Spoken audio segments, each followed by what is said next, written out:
How to find your username and password on Spotify. Hello everyone, this is Sabrina here to help you today. So without any further ado, let's get right into the video.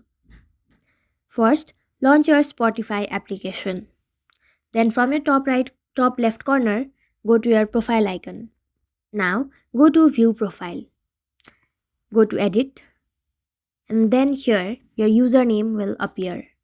But unfortunately, you will not be able to see your Spotify password from your Spotify application. But if you have saved it in your Google Password Manager, you will be able to see it.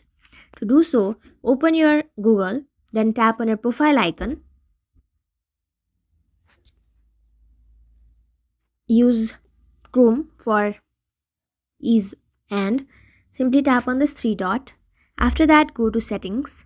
Then go to Google Password Manager, and if you have saved your Snapchat login credentials, it will appear over here. But if not, there is no other option of seeing your Spotify password, but you can still reset it.